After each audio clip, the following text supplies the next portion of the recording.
for this kind of thing. Yeah, but I want it to be like one program that does everything. That would be nice. I want that future, not this post-apocalyptic future we have. I'm going to keep disappearing if I wave my arms, so I'm going to not do that. Okay.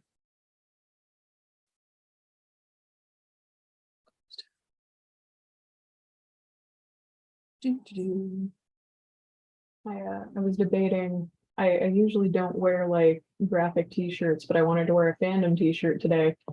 And hopefully 2007 is long enough for a long-lived fandom. Went with Mass Effect. It's between this, Star Wars, Star Trek, and another video game franchise. Well, I mean, anything Super Mario is, I would say, probably a pretty long-lasting one at this point. Yeah.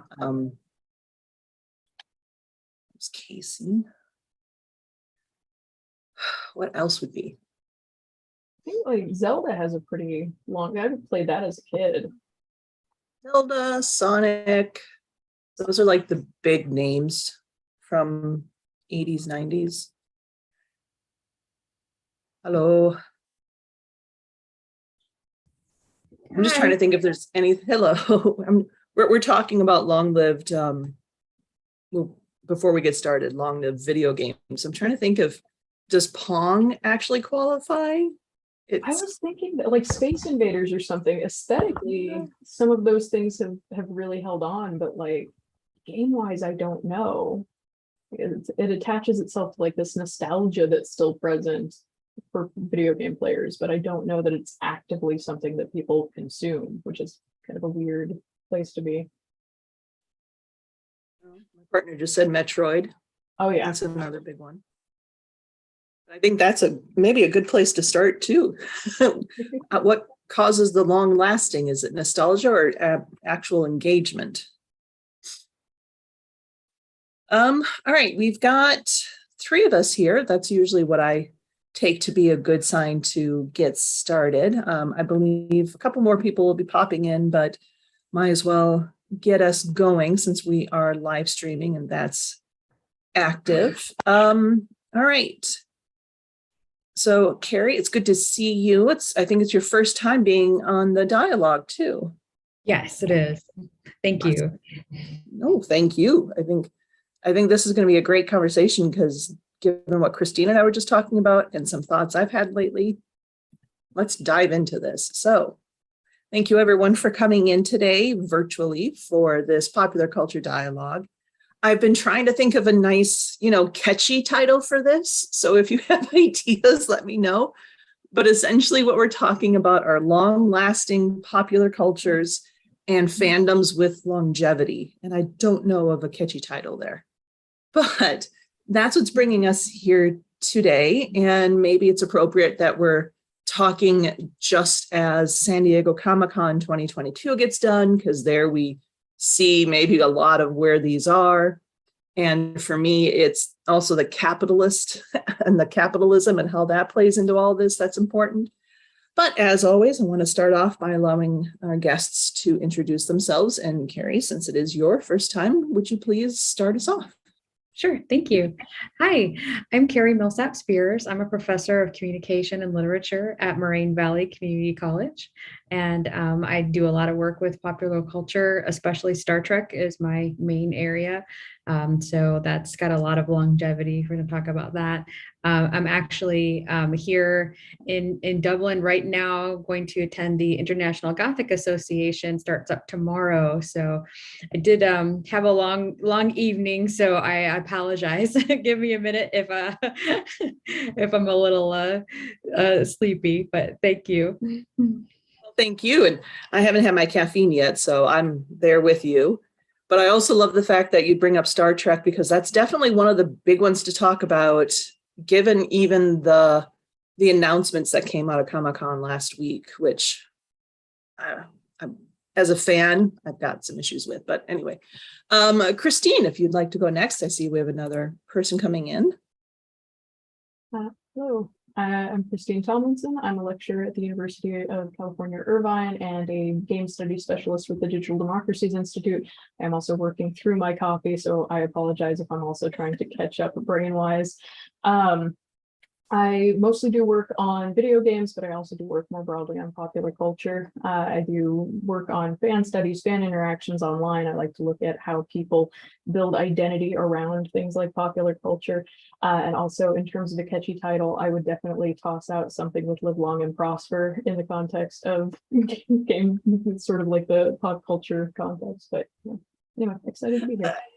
I like that too, though, because it definitely ties into various themes I think we can talk about. And if you weren't with us when we started, Christine and I started talking about some of the longer living video game popular cultures and fandoms, going like back to Super Mario Brothers, Sonic, and so on and so forth. So we'll definitely be bringing those back as well. And Michael has been able to join us. And Michael, if you'd like to introduce yourself. Hi, good morning, everybody.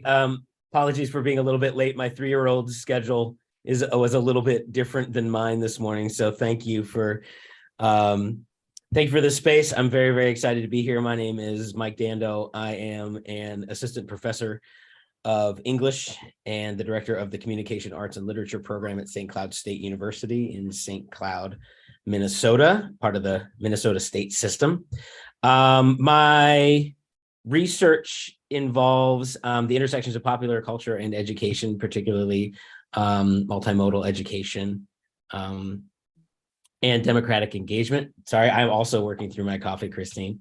So basically, not how do we use pop culture to teach, right? Like, how do we use it to teach reading? So I do a lot of work in comics and hip hop.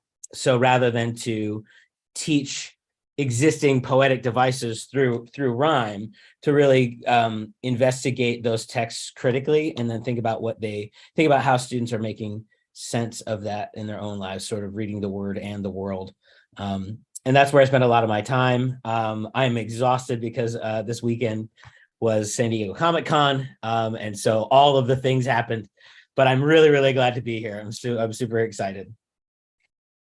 Great. And it's interesting because, yeah, San Diego Comic-Con, I think we saw so much of for me, this is my big issue right now, of the capitalist drive towards producing fandoms with longevity and long-lasting popular culture. So I know that's definitely something I want to talk about. But maybe the first thing to dive into is what to you defines what is something that's long lasting or has longevity? What are the qualities that you would be looking for to say, okay, yeah, that thing has staying power?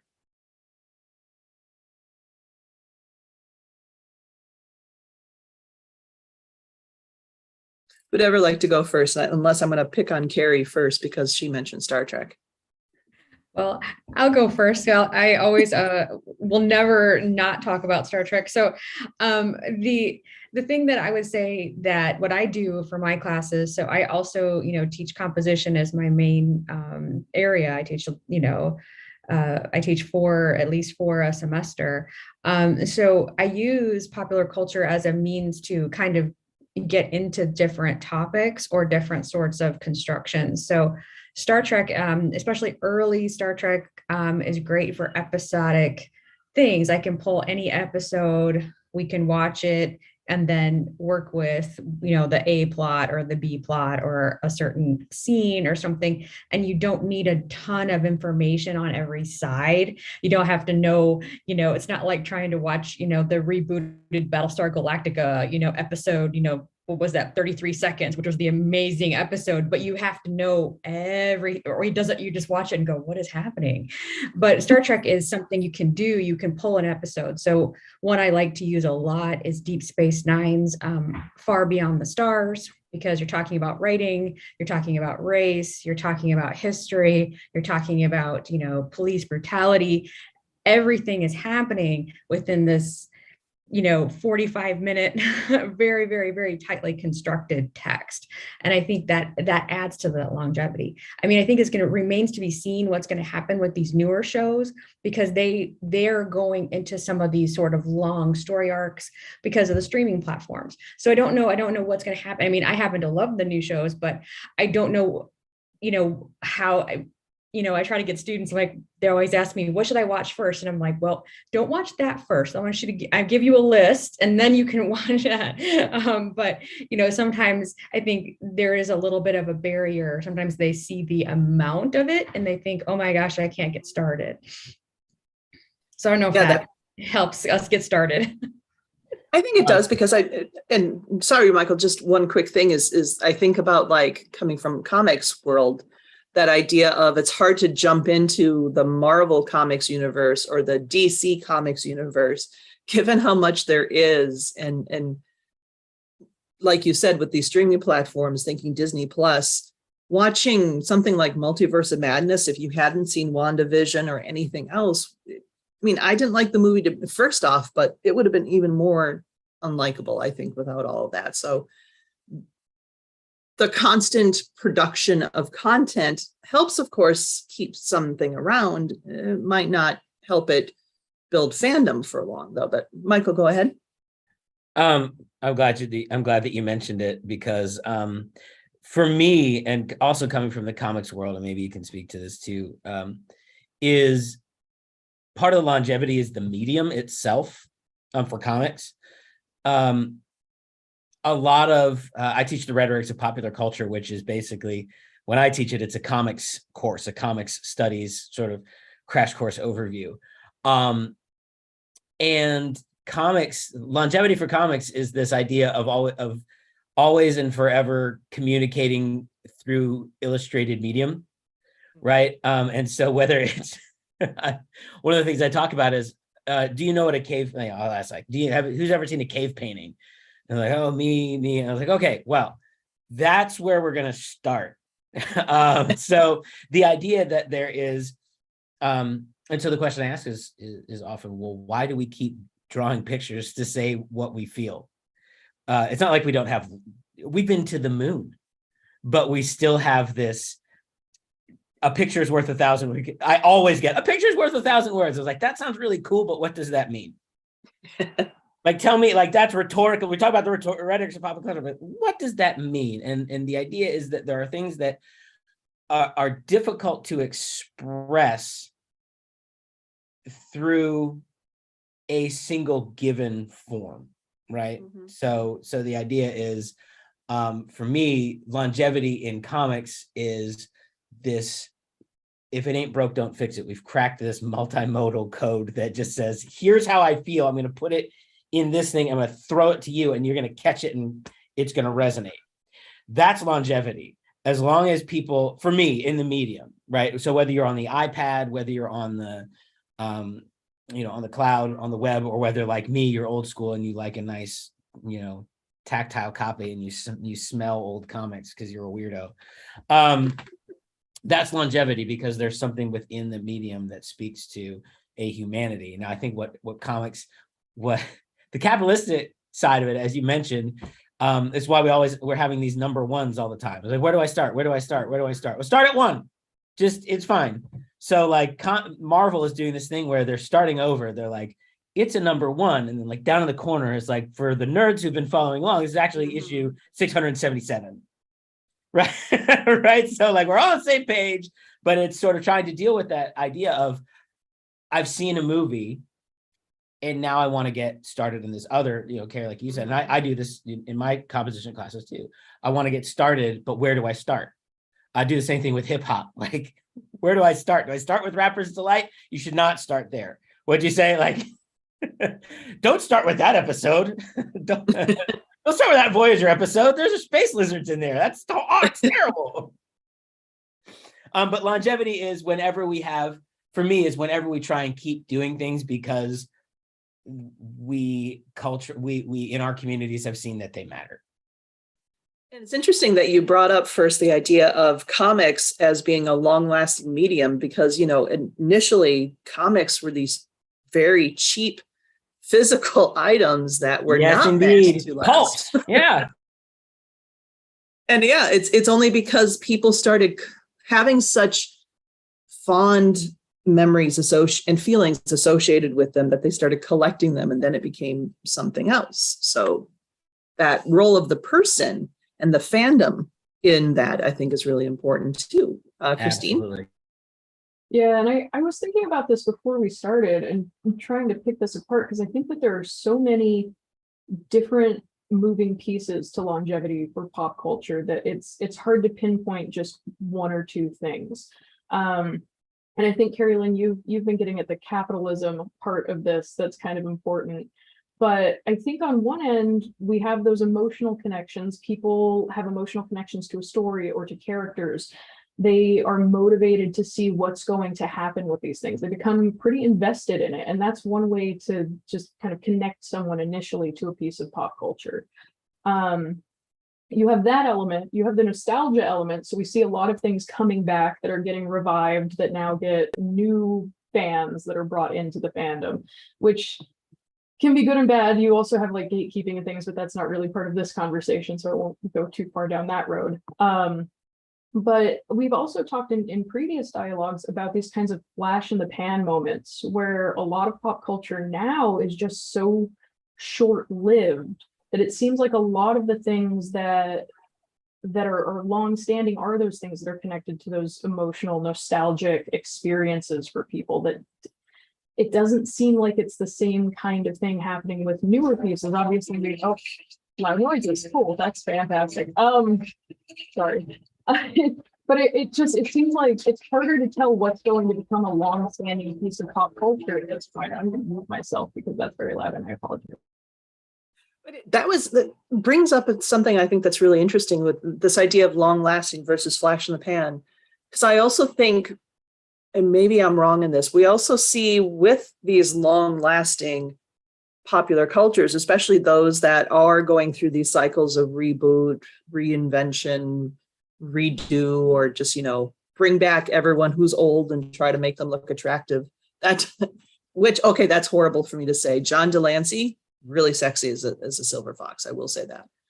But that idea of just trying to stretch out something that's been around for such a long time, it almost does seem that some of those have these flash in the pan moments though too with that. I think about that splash that Picard season 1 made, which was enough to bring it back for season 2, which was not nearly as good.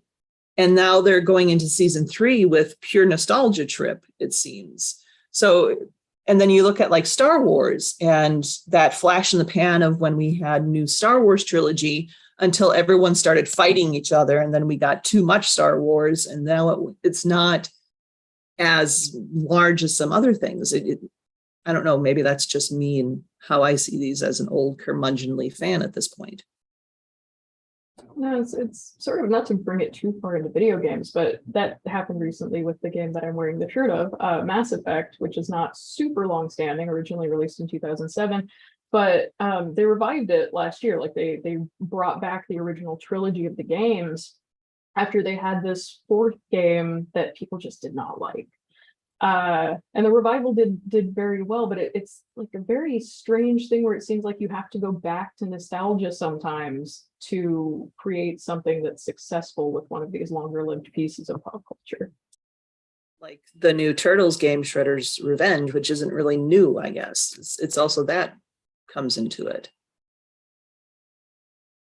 I want to see if Carrie and Michael want to jump in before I ask another question. Well, I'll just pipe up about the games for just a second. I'm actually going to be presenting on The Witcher 3 here this week because I fell in love with gaming a lot over the pandemic. I used to game before, but during the pandemic, it became my way to manage anxiety or something. But I just, I used to play games, and we were talking about earlier games that were really long lived and things like Castlevania was one that I loved as when it came out. I don't think I've ever made it through the first 3 levels of that castle. It didn't matter. We just kept doing this because it's terribly difficult. I mean, I don't think I've never made it up that one turret. But I love the sound, the really bad animation, all about it. And you can actually download that game on as an app and play on your iPhone on the touch screen, which is harder. So it's a pure nostalgia situation for something like that. But on the Witcher side of it, something like that game, the first game came out a long time ago. And The Witcher 3 is what propelled it, I think, into sort of like a bigger fandom. But I think the show at first became really popular. People were really into it. And then it came out and then it, went away. And then it came back and then it went away. And now you don't hear anybody talk about it now. Like it's just gone. But something like Star Wars or Star Trek or even some other, Super Mario Brothers, you're going to hear people talk about it. But so I think it is sort of weird how things kind of get popular for just that second and then okay, wait for, Henry Cavill to come back on, some talk show and say something, then all of a sudden it's back, so I don't know. Like an ebb and flow type situation. Yeah, I think all of that is interesting. I'm thinking about Star Wars. I just watched Return of the Jedi last night with my kids, and spoilers. Darth Vader turns out does the right thing, and at the end, we watched what I call the ruined ones, which is when after Darth Lucas is messing with them and has like there's weird songs and there's 30 more seconds of Boba Fett, whatever. But at the end, they bring in Hayden Christensen again, and it caught me, like it caught my breath. My breath caught in my chest a little bit because I just watched Kenobi. And I just wrote this down. What is the thing we love about the thing? Right? So why am I crying at Hayden Christensen now? Well, because of that scene in Kenobi. I'm seeing another, when we can get into what, Jenkins and everybody talks about with intertextuality, but what is the thing we love about the thing? That's what keeps us going. That's what brings us back. And sometimes there's I used to call it the Circuit City effect. Have you tried turning it off and turning it back on? Right? Like not Circuit City anymore. It's now like, right. But this idea of like, well, let's get back to the roots of what we're talking about. Like, I'm excited for season 3 of Picard because I think Worf looks amazing. Like Worf looks like, hey, that's Regal Worf. That, I don't know why that like vibe just hit, like Dorn's just wearing it perfect. And I thought like, cool. Because you're not getting thrown over a banister this time. You're not just getting absolutely mopped by whatever monster of the week is. Like you lived there. You've been through some stuff. And I'll watch anything with LeVar Burton in it. So like, what do we love about the thing? The thing tells us something, and I'm paraphrasing Bell Hooks, but barely, right? This is like this idea of like the thing tells us something about us. And so when we get back to Mass Effect, we're like, well, what if everything exploded? What would we do? Like I just watched the new Resident Evil and Lance Reddick is awesome. And I love Resident Evil. Woof. That show. But I still watched it because I was like, the first parts of society collapsing, oh, it's interesting to me. That's what we love about the thing. That's what I love about the thing. And the fandom is what keeps the thing going. People learning Klingon or like, hey, you like this language? The Tuskens have a sign language now. And I'm wondering if that's going to broaden participation for communities that have been excluded before. Maybe not intentionally, unintentionally. I don't know, but they'll be there. And so I think that's the fandom and the hard reset. I like that they're like, we're done after this. Picard is not coming back. This is the final season. Enjoy. But I'm getting 18 episodes of Daredevil, which I thought was gone forever. So but 18 episodes, do we really need a story? I do. Okay. For me personally, I need as much Charlie Cox as I can get. Yeah. But your mileage may vary. But I think that brings up a good point too about the role of the fandom and identity. And I think that's something I definitely want to touch on. But Christine? Yeah, I think I might be pulling it in that direction because something that Michael said made me start to think about that too. Is like, that's the sort of, it's the sort of like shortcoming or failure of capitalism in the context of a long-lived fandom or a long-lived piece of pop culture, because you can't just use the thing and try to create the thing without what makes it special. Yes. Yeah. So like there is a lot of apprehension about the new Fallout show that's going to be coming out. There's a lot of apprehension about the Last of Us show that's going to be coming out. And I think that apprehension is justified because a lot of the time with these kinds of bringing things back or changing the format or trying to tap into an audience just to get money from them, it's missing pieces. It's either missing what was magical about the characters or the story, whatever it was that made people emotionally connect or latch onto this thing. You can't just take a title and make that just because it's a thing that people love. You have to make it special and magic again. I don't know if that's helpful, but that's what that made me think of. It makes me think about the announcement on the new animated series that's trying to recapture the 1990s X-Men, that cartoon series. And I loved that series. That series, along with Batman the Animated Series, they essentially got me into comics. And that X-Men cartoon series is why I loved the X-Men. But I'm a very different person now than I was during my teenage years or whatever, when the first X-Men cartoon series came out.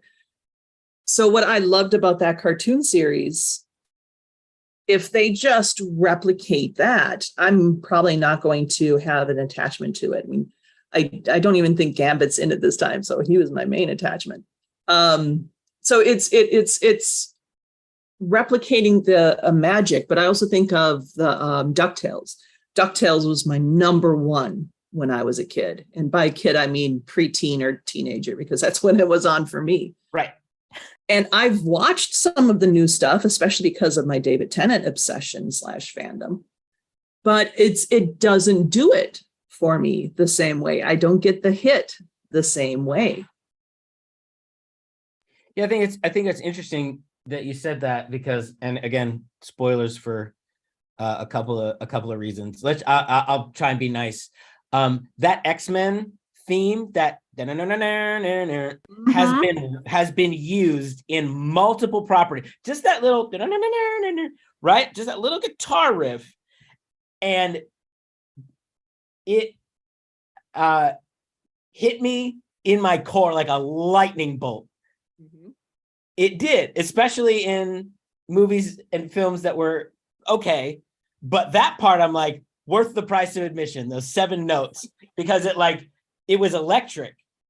And I thought, well, what is that doing? Am I being manipulated, or what am I doing here? And I thought it is the anticipation. It's the anticipation combined with the tension of apprehension, right? So we have this thing that we love very much, that we've come to see as formative, because I'm the same way. I would race home from like elementary and middle school, because if I didn't see the Batman animated theme, I missed part of it. Like, that was part of the experience. And when I think about how those things are connected to the ways we make identity, that cuts both ways, right? Because I remember people being really angry about Miles Morales. Certain people, but there were certain people like, that's not real, or Jane Foster as Thor, that's not Thor, and Jason Aaron was like, yes, it actually is very Thor. So navigating identity within pop culture, that longevity, that what keeps it going, I think, is there's a lot of tension. There's a lot of tension there, because I saw people, I've watched now the Black Panther trailer 58 times. It's been out for 2 days. It's crazy. It's so good. But there were people that are complaining, it's like, too much ladies. Do better. Not too much Namor. More, right? And it's like, because you're resonating with something that is exclusionary in some ways, right? Which is a bummer, I think, right? It's just like, when you look at something like World of Wakanda, Roxane Gay's amazing piece, that's as much tied to the longevity of the story of Wakanda than and our place in the world than something that is created in a lab like Homelander, right? Like something that's like like, we made this especially to make money. But it doesn't always have to make money to be important, And that can have its own longevity. True. Carey, would you like to jump in? Yeah, I was just thinking about the idea of something being made to be exclusionary. I think that if you watch an original series of Star Trek and then you watch an episode of Discovery or Strange New Worlds, it's shocking, it's jarring to kind of put them together. And I think that fans that come from oh, I only watch the original series or Next Gen or something, and I can't, this stuff is whatever. The themes were in the original and Next Gen and Deep Space Nine and all that, but they were very much underlying themes, and the representation was always sort of a guest star or a random planet they came to. Discovery, the representation is through the actors. There were a few scenes where you only have people of color on screen in the entire scene, right? And so if you ever watch any of the original or Next Gen, even Deep Space Nine, when you have the first captain of color, you don't see everyone in the scene. And I think that where a lot of fans, which, somehow that's different, I don't like it or whatever, and saying that the themes are somehow changed. Well, I don't think the themes have changed. I think it's just the representation is more aligned with the themes, and I think that's why people kind of get whatever that feeling is that we were just kind of explaining about the music. I totally agree. Like if you watch any Star Trek theme, it's got those little horn piece right there that kind of ties all of the different shows together. And Strange New Worlds is even adding that little sort of warble sign at the end, like little tiny, 1950s sci-fi kind of. I was going to ask, isn't it Strange New Worlds? Is that the theme song where it's like, it refuses to resolve like a couple of times, like bum bum bum, and then it goes into another song like, no, do the down part now. Yeah. And it even ends on this really weird sort of right. That's the one. Like, oh, that's hurt. What are you doing? It's still good. Yeah. So I think I think there's a lot to it. I also think that longevity comes, you definitely need the sort of, mass market appeal for people to continue consuming these things. But if you go back to fan created texts, all the fanzines and things like that, for Star Trek and Star Wars and those different things, before all the new content came out, fans were making their own content, and keeping the franchises alive in that way. And then even in the new Star Trek series, they're taking some of the fanzines stuff, like Navarre in Discovery, that's from a fanzine, that's a fan fiction. So they gave the person credit, but yeah, that came from the fans. Well, and I think that also speaks to another aspect of the longevity and the long-lasting nature is that, it's the generational aspect too, because you're looking at like Doctor Who and Star Trek and the older ones, but even thinking about Mass Effect being from 2007, that's 15 years ago now. So you're getting to the point where the kids who grew up on Mass Effect are possibly going to soon, if they're not already, having their own kids and being able to pass things down. And I do think that generational aspect is really important, because I would not have been into Star Trek, I don't think, if my dad wasn't so into it. He was the one who started watching, well, he grew up on the original. He started watching Next Generation, and then he got all of us into watching Next Generation. And that, helped to pass things down and to keep something alive.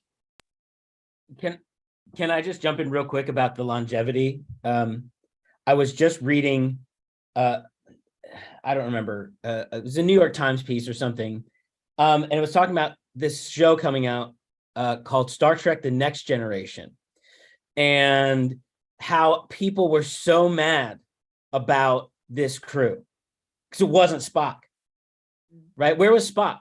What were we gonna do without Spock?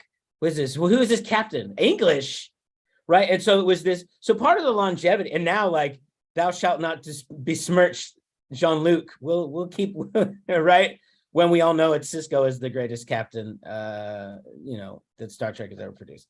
I welcome your hate emails. I'll take Janeway on for you. Okay, so fair enough.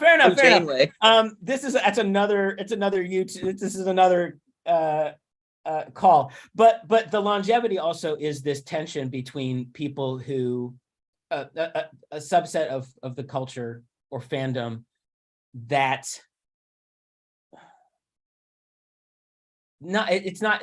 Somebody once said no one hates Star Wars as much as Star Wars fans, right? Like right, there's always a subset of people who are like, I see myself represented. I want this to be the way it is because I've forged my identity in the fires of Mordor and you will not change it. And any change to that will make me rethink my position here. So why do we not like Michael Burnham? But, right? Well, because how could she be the captain? I don't know. Star Trek. But the longevity is a part of that. Taylor Swift said haters gonna hate. And I think there's some wisdom there is there will always be, you will always have those folks. We will always have those folks with us. So that cannot be the guiding. Capitalism will let it be the guiding principle. But I don't think as creators, as scholars, that can be the guiding principle, because some things are just either ahead of their time in that there are things that last. Like I'm a big Kolchak the Night Stalker fan, with the dad from Christmas Story, and that's good stuff. That's good horror sci-fi. I mean, it becomes a cult classic, but it still lasts. There are people who will dress up like, those characters. My kid, we were watching Jedi, and we watched the show Rebels, and we watched Clone Wars. And I didn't do this, and I felt very proud. It's a proud parent moment as my kid goes, look, it's Captain Rex. And it's just the beard. And he didn't know he was doing a lot of work because they took the beardy guy from Jedi and then made a whole story about him.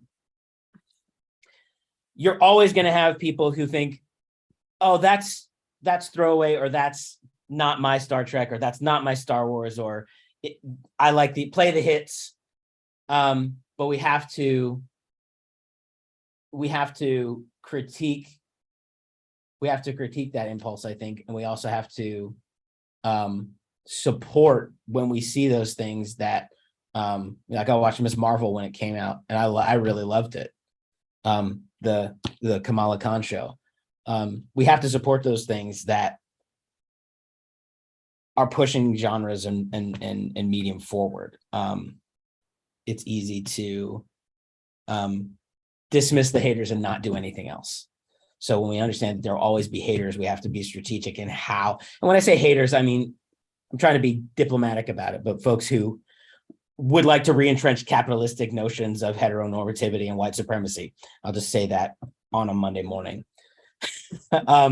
We have to figure out strategic ways to push back against those. Otherwise you get Comicsgate.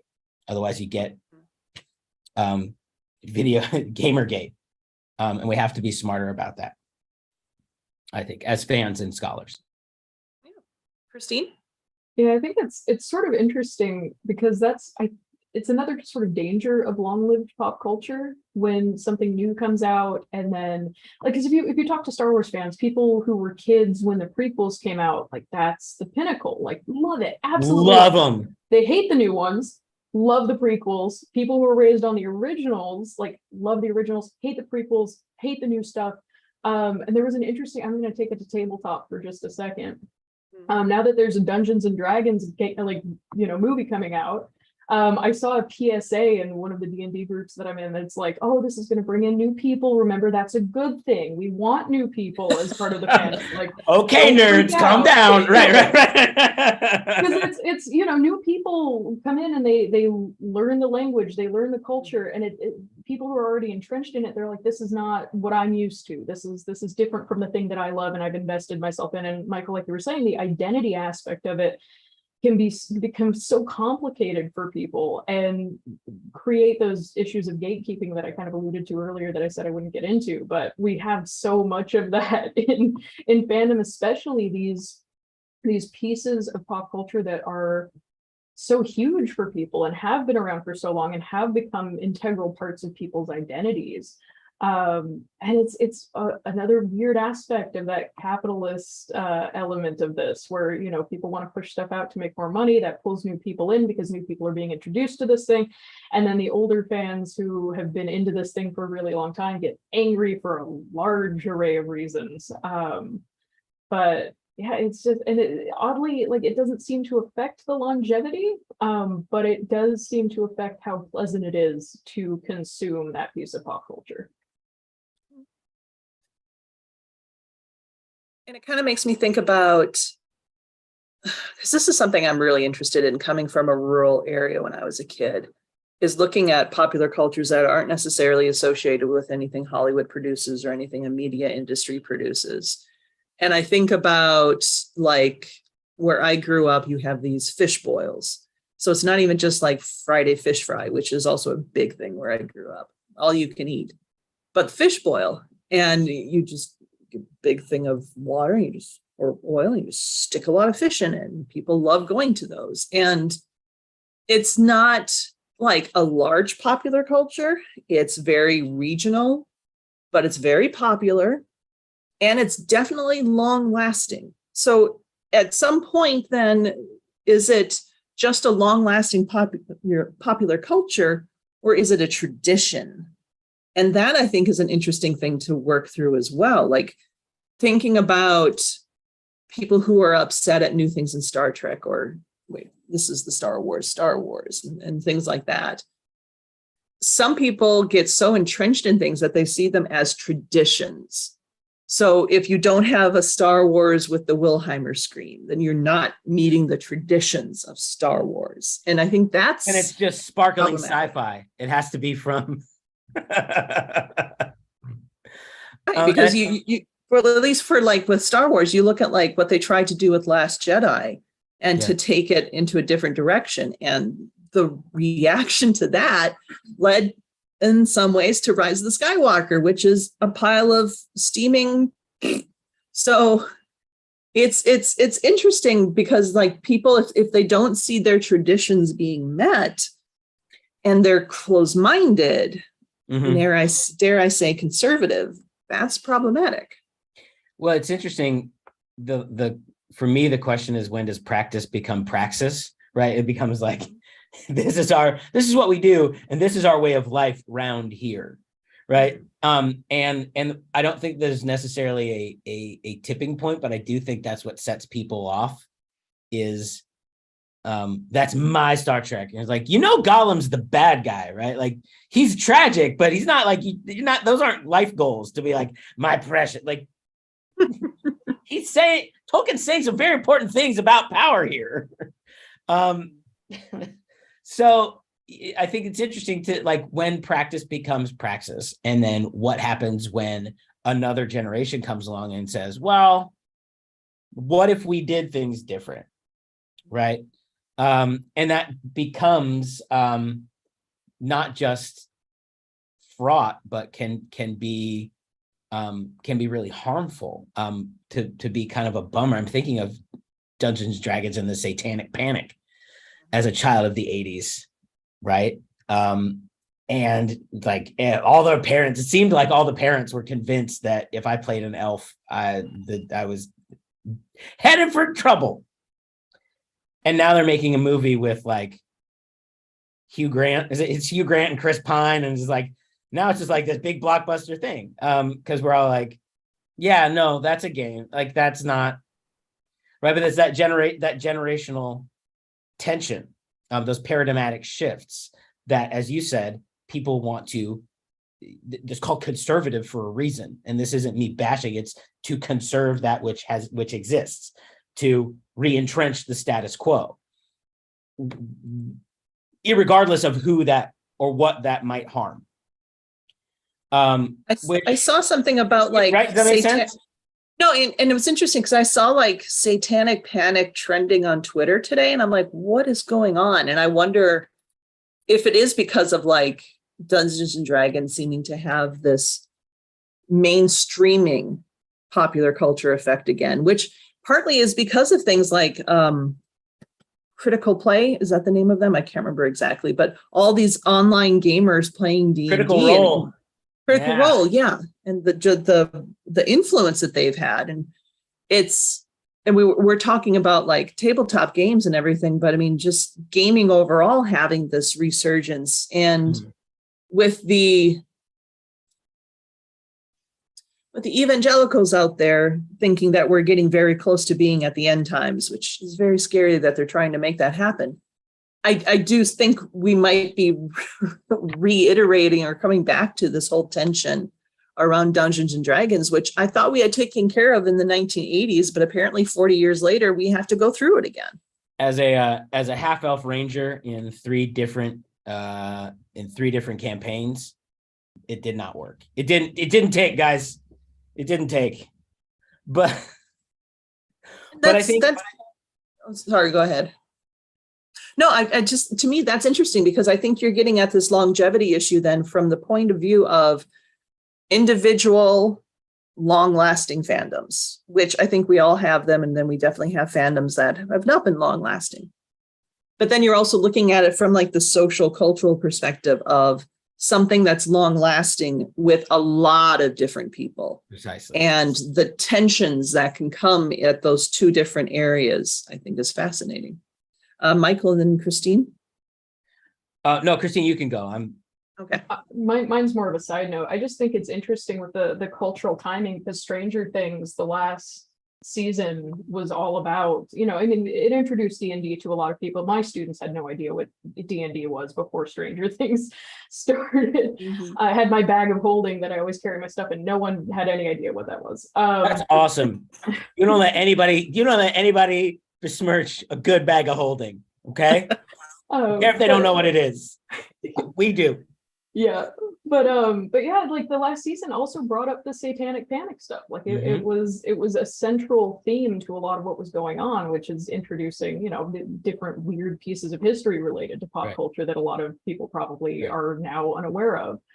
But that was more of a side note, just these connections that are happening with things. And I think that's, I don't know if it's much of a side note in that the reason there's a Dungeons and Dragons movie is because there's 4 seasons of Stranger Things. If that makes sense. Because capitalism doesn't care about how the money comes in. Right? But another thing I think that I want to pay particular attention to is that the idea of not just economic capital, but social and cultural capital, which we kind of have right now.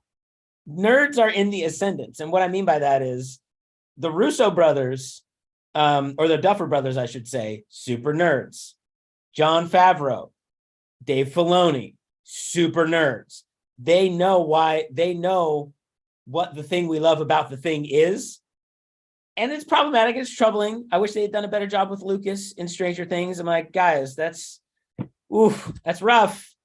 But Netflix sees that and says, oh, that's the thing. Let's do more of the thing.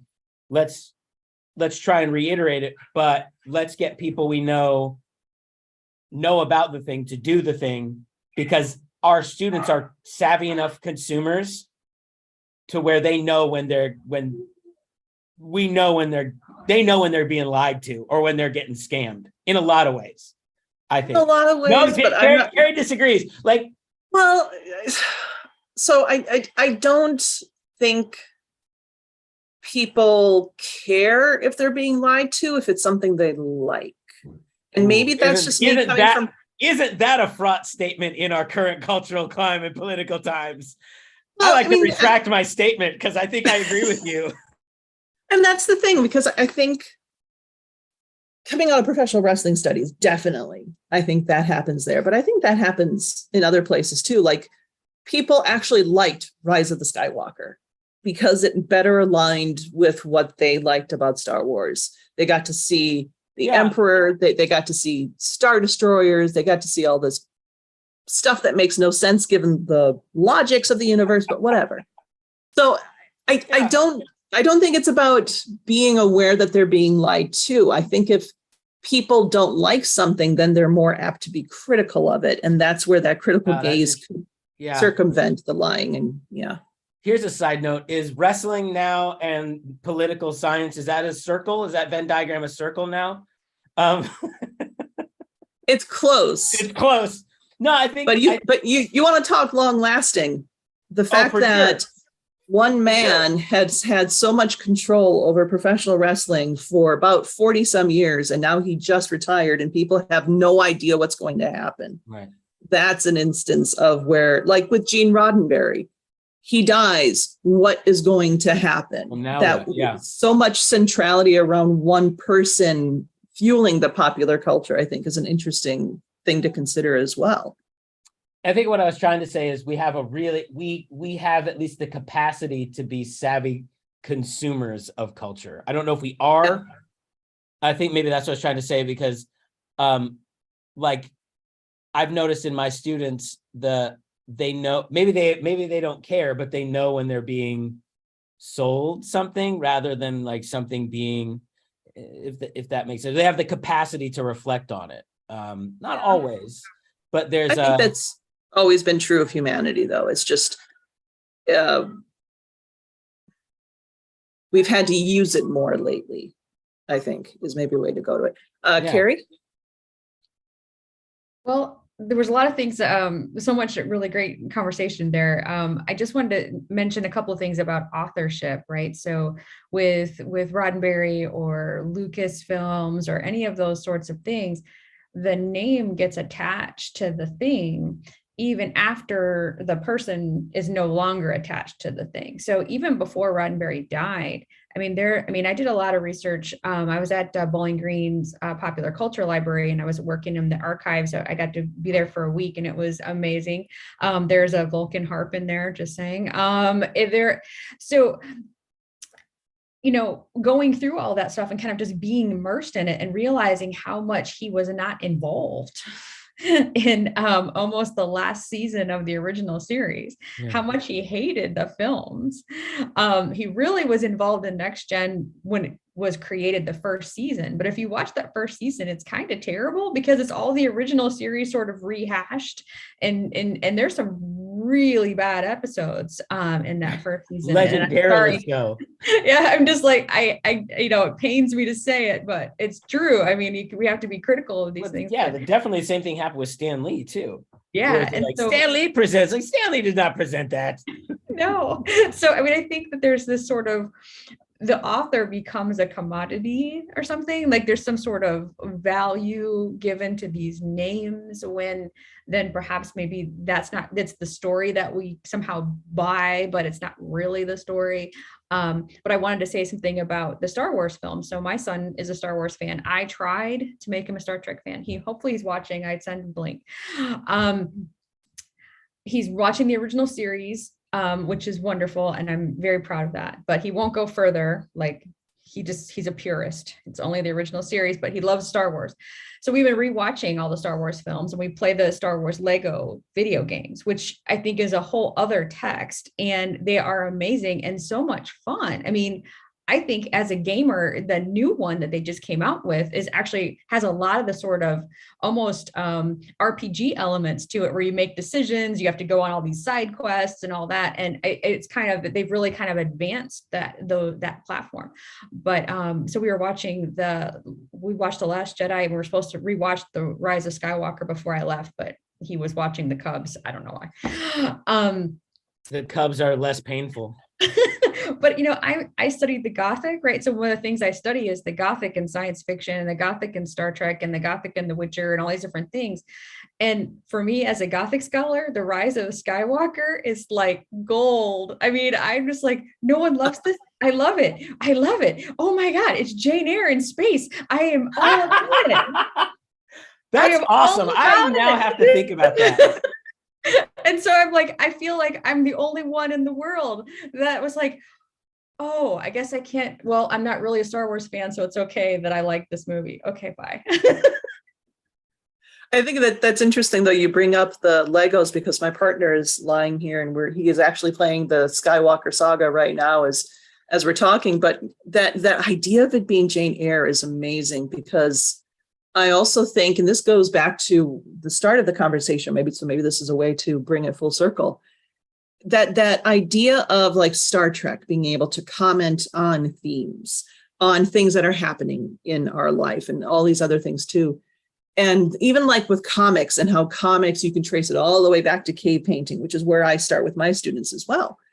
It's that idea of these timeless qualities and the ability for any popular culture to consistently touch on timeless qualities or even themes that we are so messed up as a society and culture we haven't been able to fix, like police brutality.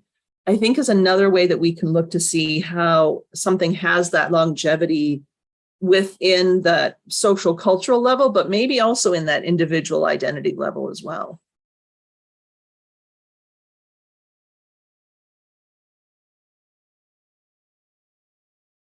I'm And with just a- absolutely going to think about Jane Eyre's Space next time, because that's fantastic.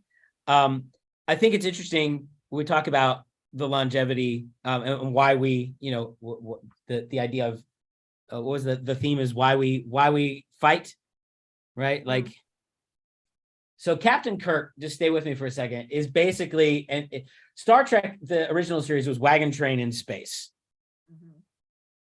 And Captain Kirk was basically Horatio Hornblower. So we've got this, correct me if I'm wrong, the original series takes place in which century?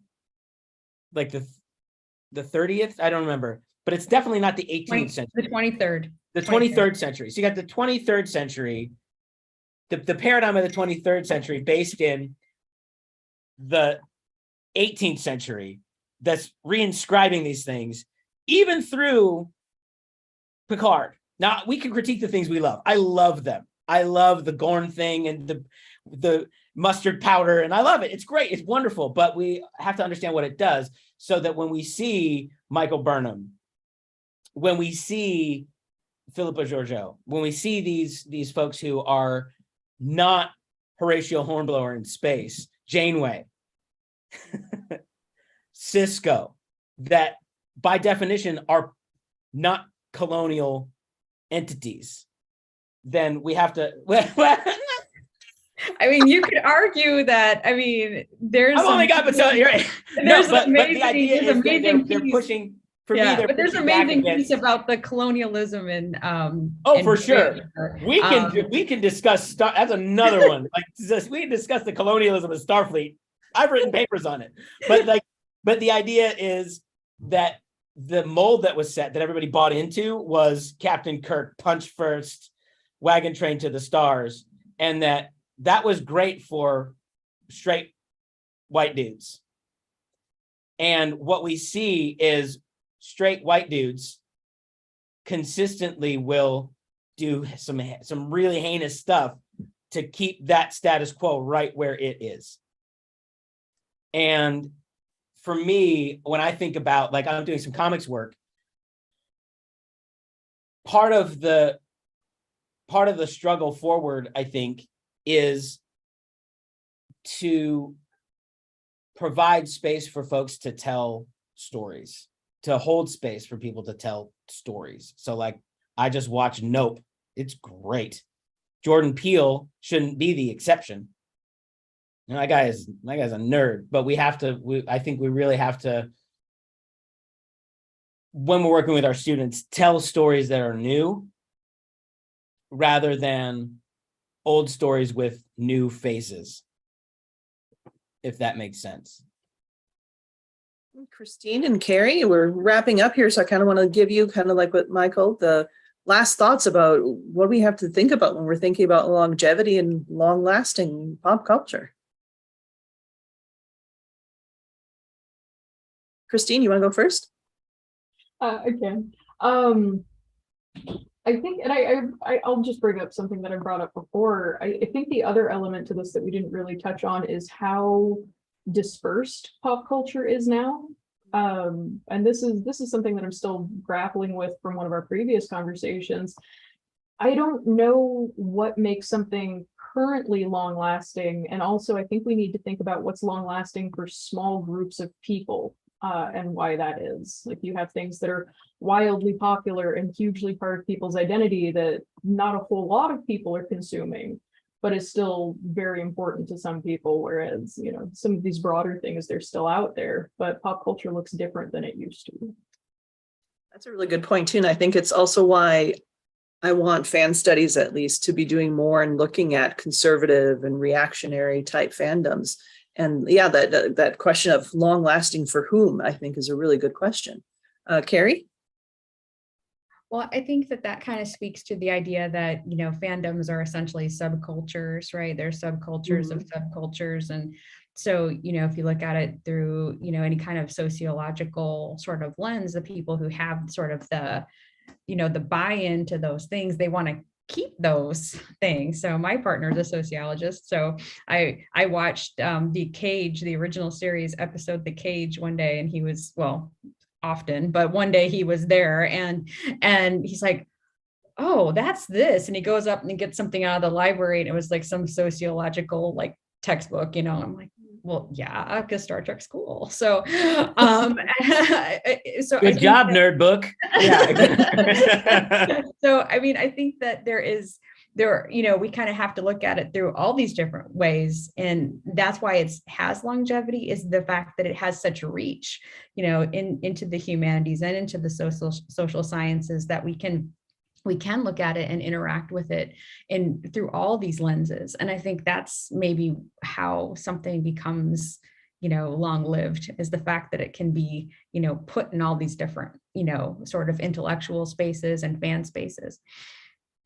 And emotional and memorial and nostalgic. And I think that's kind of one of the reasons why we're all here and why we like popular culture studies, is the complexity means that there's so many different ways to go about it, but also it comes down to the simple idea that something that's popular matters. And it's why it matters. Yeah, that can make it more complicated, but it's just a very simple idea. It matters.